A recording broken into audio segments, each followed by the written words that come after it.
Now, the way that we can tell this is a Super Sport 396 by the front of this car is, of course, the badges right here on the front, and that it does have the blacked out grille on the inside. Now, if we come in close over here, we can see that it would be black normally in here for a Super Sport car. However, this car has had some work done to the front end at one time in its life. But on a Super Sport car, the hood would have got these raised vents. They're not actually functional or anything like that, but that's how you can tell whether you have the big block down inside this car. They also got different emblems on the front, and they got different emblems on the back, and we'll get here in just a moment. The VIN number for these cars, like the 65s, are located right here on the A-pillar. We can take a look at that in there.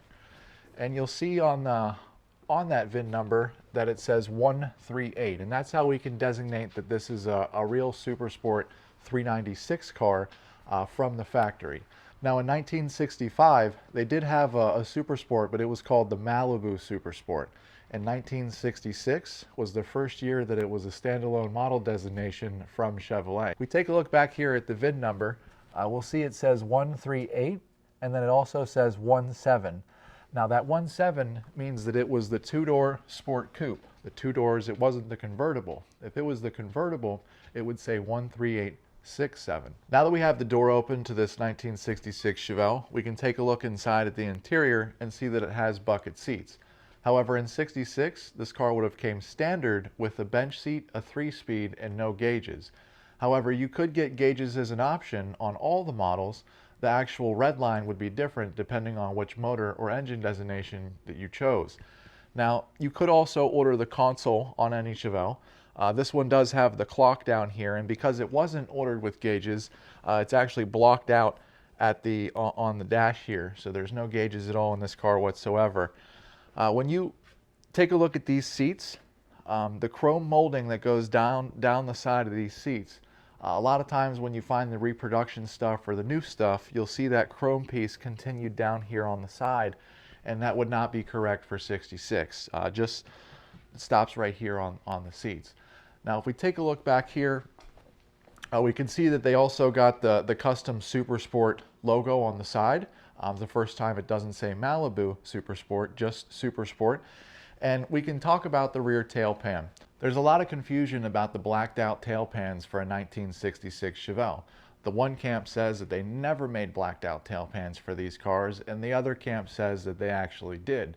The truth is that in Atlanta, because they built these cars all across the United States, they did actually produce 1966 Chevelles with a blacked out tail pan very, very early on.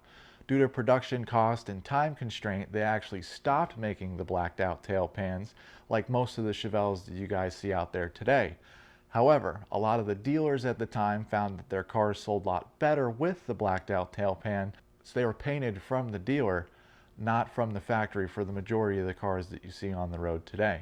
Now, what we'll do is we'll take a look at the engine in this car and the 396 and talk about why exactly that's important.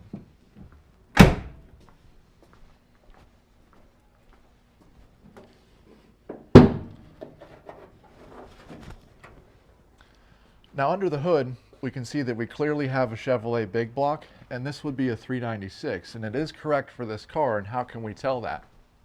Well, if we take a look at the pad right here, we can see that on the last three numbers right here on the front pad say 742. Now, if you guys come with me back to the A-pillar of the car over here with the VIN,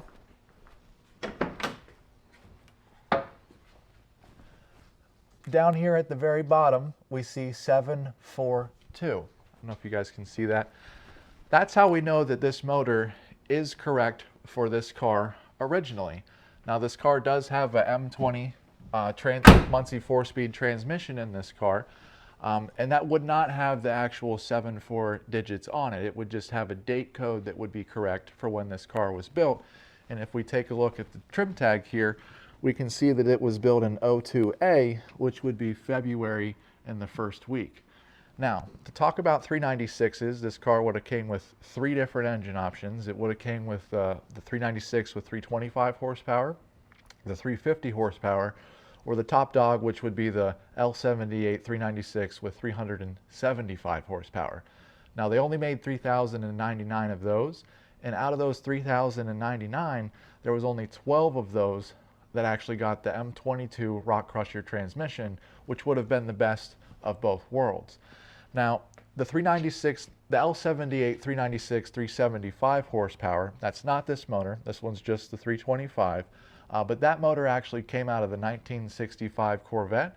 And in 1965, that was the only year that the 396 was provided in the Corvette. So pretty cool fact there for you. These cars did not come standard with disc brakes. We can see that it still has the drum brakes on it here. And what other cool thing about these cars is that they had a rear frame reinforcement. We take a look down here, I can show you. This piece right here, this frame piece that connects the actual frame of the car, that is specific to 1966 Chevelle Supersport 396 cars. You could order that across all models, but that did come standard on the 396. Now this car, if we go back to the trim tag here, the reason that it's special is because it's in a pretty oddball color configuration. We do have the 138 here for the Supersport 396, 117 for the Sport two-door Sport Coupe. It says FL1 for the Flint, Michigan plant, and then we do have the body number for the car, of course. We have 763, which would have been the black interior for this car. And then the paint, we have N for maroon, and then for the top, it says 6. And that 6 would have been a beige top. To you guys at home, it might look a little white, but this top is actually like a beige color or a tan color. Just a pretty unusual color combination for a 66 Chevelle. Definitely one of the coolest color combinations for a Chevelle that I've seen. Now that we've gotten the hood down in this car, we'll take a look at the rear end. These cars did have 12-bolt rear ends. However, you could get a 12-bolt across all Chevelle lines, so it doesn't really necessarily tell you that you have a super sport car when you find one. Take a look underneath here, and we can see that it does have a 12-bolt. But furthermore, if we come around this way, we can actually take a look at the numbers on the rear end here, and they would be located right here, okay? Now these numbers tell us what date code that rear end was made. It tells us what rear end it is, and this will be a 331 Positrack unit.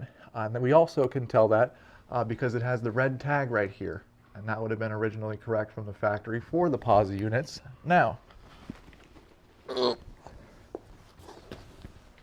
we can also tell how original this car is, and they do make these reproduction, of course, but if we open the trunk up, we have our Posi Traction sticker right here under the trunk lid. Now, taking a look on the inside of this car, we can see that it does obviously need some help, and the reason that it rusted out back here is because it did have a mat on the floor of this trunk, and it kind of just sweat back here and kind of just over time faded away. Now, the owner of this car originally spray painted the inside of here blue just to kind of prevent rust. Remember that these cars weren't valuable or collectible back then. They were just kind of like everyday driver vehicles. He did mount the original spare tire of this car on a Pontiac rim. Remember, he wanted to have a little bit wider meat back there. And the jacks are date coded correct for this car as well. But we'll shut the lid here. If you guys got any value out of this video, please give us a thumbs up. It really helps the video grow and give out more information to more people about these cars. Again, my name is Parker with Backyard Barn Finds, and have a great day.